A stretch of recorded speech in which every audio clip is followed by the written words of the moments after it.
एक और जहां यूपी में विधानसभा की 10 में से 9 सीटों पर होने वाले उपचुनाव की तैयारियां चल रही हैं, वहीं सपा कांग्रेस के बीच सब कुछ साफ होने के बाद भी कुछ सीटों पर चुनाव लड़ने की होड़ मची हुई है और सपा कांग्रेस का गठबंधन खटाई में पड़ता हुआ नजर आ रहा है। तो वहीं इसी बीच कांग्रेस की फजीहत कराने के लिए कभी राहुल गांधी की भारत जोड़ो न्याय यात्रा में शामिल होने वाली, उनके साथ फोटो खिंचवाने वाली एक कांग्रेस नेत्री, जिन्होंने पिछले महीने अपने जबरदस्त गुंडागर्दी के बलबूते पर सोशल मीडिया पर खूब सुर्खियां भी बटोरी थीं, वहीं अब इधर उधर छुपती हुई वो नजर आ रही हैं और कोर्ट से भी नदारद दिखाई दे रही हैं। और ऐसे में कोर्ट ने उनके खिलाफ कुर्की का नोटिस जारी कर दिया है और साथ ही विवेचना अधिकारी को कांग्रेस नेत्री के घर और अन्य सार्वजनिक स्थानों पर कुर्की के इस नोटिस को चस्पा करने का निर्देश भी दिया है। और ऐसा हुआ है तो इस कांग्रेस नेत्री के द्वारा 15 सितंबर को बनारस में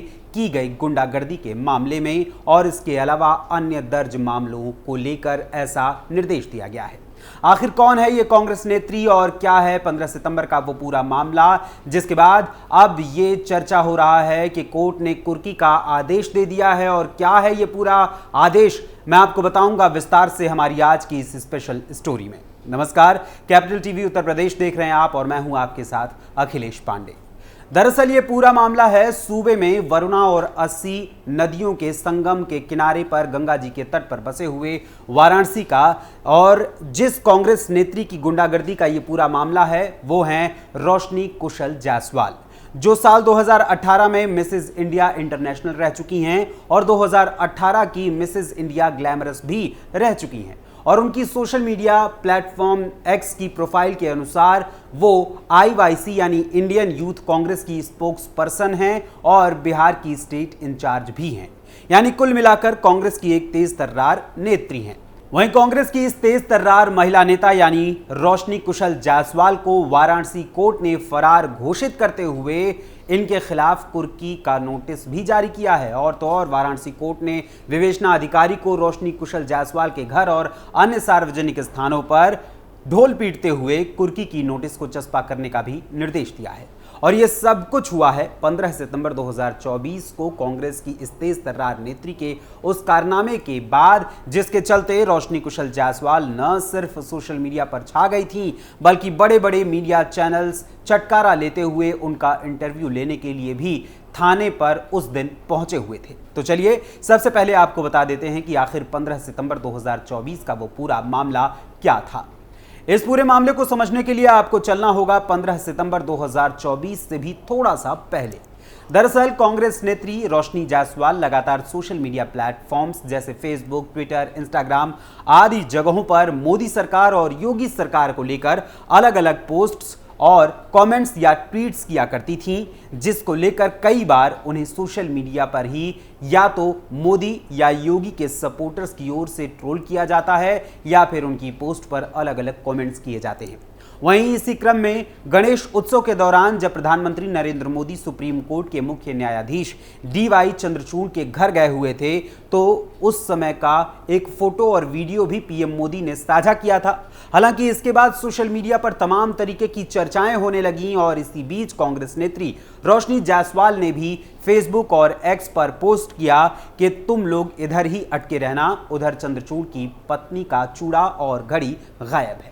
गौरतलब है कि वाराणसी में कांग्रेस नेता रोशनी कुशल जायसवाल लंबे समय से सोशल मीडिया पर एक्टिवली अपनी पोस्ट करती रही हैं। वहीं उनकी फेसबुक पोस्ट या सोशल मीडिया प्लेटफॉर्म्स के अलग अलग जगहों पर किए गए पोस्ट पर वाराणसी के पांडेपुर में रहने वाले राजेश सिंह कई जगहों पर कमेंट भी करते रहे हैं। ये कमेंट साल 2021 से लेकर 2023 के बीच के बताए जा रहे हैं, जिसको लेकर तीखी बहस और नोकझोंक भी हो चुकी है। लेकिन इन्हीं फेसबुक या कमेंट बाजी को लेकर 15 सितंबर 2024 को कांग्रेस नेत्री रोशनी जायसवाल अपने पति कुशल जायसवाल और अन्य समर्थकों को साथ लेकर राजेश सिंह के घर आ धमकी और उसे जबरन घर से निकालते हुए उसके साथ बहस करती हैं और उसके बाद अपने समर्थकों के साथ उसकी पिटाई भी कर देती हैं। और तो और इसका लाइव वीडियो भी बनवाती हैं और फेसबुक पर उसे पोस्ट करती हैं। इसके बाद उस वीडियो को डाउनलोड करके सोशल मीडिया के अलग अलग प्लेटफॉर्म्स पर इसे शेयर करती हैं और फिर जब मार पिटाई से मन भर गया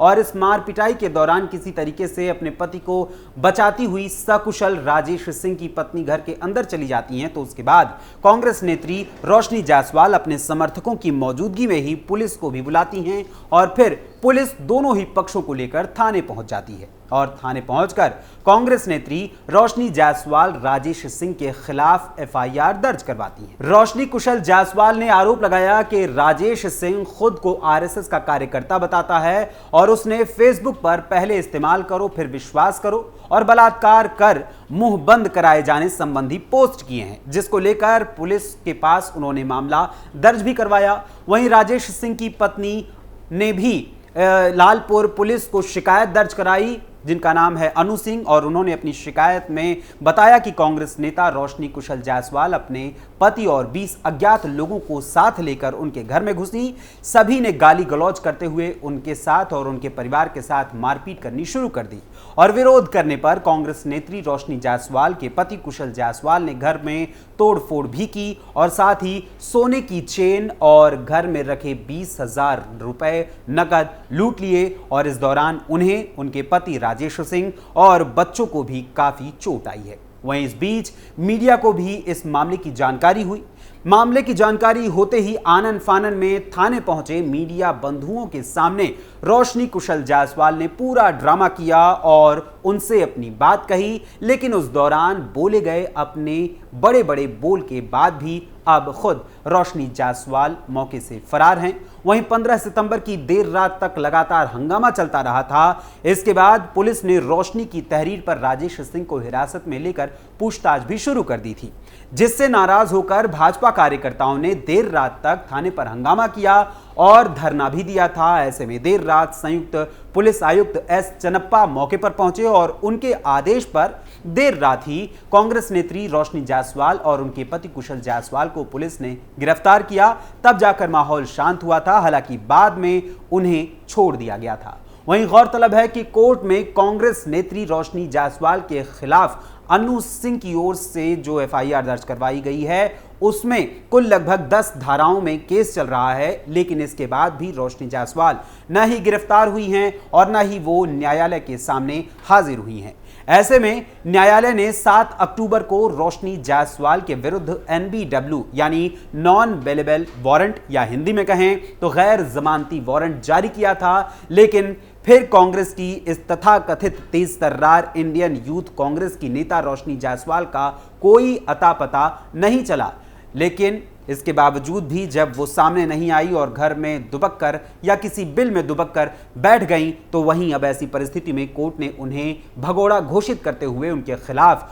कुर्की का नोटिस जारी किया है। गौरतलब है कि वाराणसी में सीनियर डिवीजन के सिविल जज FTC युगल शंभू की अदालत में अनु सिंह के द्वारा दर्ज कराए गए मुकदमे की सुनवाई चल रही है। वहीं इस मामले में लगातार कोर्ट से नदारद रहने के चलते कांग्रेस नेत्री रोशनी कुशल जायसवाल पर कोर्ट ने सख्ती दिखाई है और उन्हें फरार या यूं कहें कि भगोड़ा घोषित कर दिया है। वहीं कोर्ट ने कांग्रेस नेत्री रोशनी कुशल जायसवाल को फरार घोषित करते हुए, भगौड़ा घोषित करते हुए उनके खिलाफ कुर्की की नोटिस भी जारी करते हुए उनके मकान और सार्वजनिक स्थानों पर डुगडुगी पिटवा कर चस्पा करने का इस नोटिस को आदेश दिया है। वहीं गौरतलब है कि रोशनी जायसवाल का ये पूरा मामला यूपी विधानसभा के उपचुनाव के दौरान तूल पकड़ रहा है, तो वहीं अखिलेश यादव ने भी कांग्रेस के साथ इस समय खेला करते हुए यूपी विधानसभा के उपचुनाव से उसे दरकिनार कर दिया है। लेकिन प्रदेश कांग्रेस के नेता अखिलेश यादव की इस चालबाजी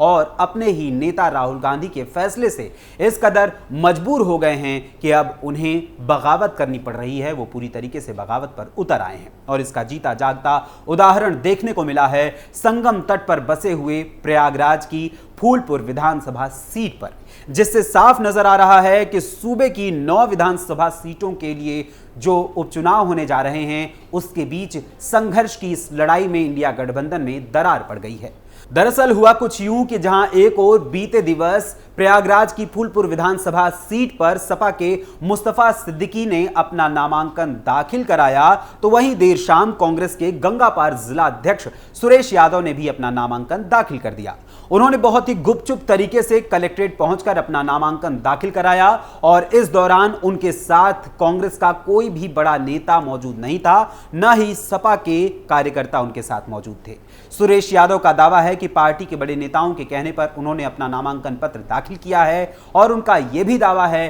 कि समाजवादी पार्टी अपने घोषित प्रत्याशी मुस्तफा सिद्दीकी का नामांकन वापस कराएगी और उन्हें अपना समर्थन देगी। यानी 2027 में जो कांग्रेस यूपी से भाजपा को उखाड़ फेंकने का ख्वाब देख रही है, वहीं इस समय यूपी उपचुनाव के लिए सपा की बैसाखी का सहारा लेने की वो जो कोशिश कर रही थी, उस बैसाखी ने उसे धोखा दे दिया और अपने ही कार्यकर्ता अब उसके पंजे के नीचे ही बगावत करने लगे हैं और उसी का गला घोटने को तैयार हो गए हैं और साथ ही रोशनी जायसवाल जैसी नेता भी उसकी मुश्किलें बढ़ा रही हैं। वहीं अब ऐसे में सपा कांग्रेस का यह गठबंधन कब तक चलने वाला है, ये तो वक्त ही बताएगा। वैसे आपको क्या लगता है कि इस उपचुनाव के बीच तेज तर्रार बनने वाली इस कांग्रेस नेत्री रोशनी जायसवाल के खिलाफ कुर्की की कार्रवाई से कुछ सुधार आएगा या उनके बोल यूं ही बिगड़ते रहेंगे? बाकी वो बिल से निकलकर कब बाहर आती हैं, ये तो वही जाने। फिलहाल अभी के लिए बस इतना ही। फिर मुलाकात होगी किसी और खबर, किसी और मुद्दे के साथ।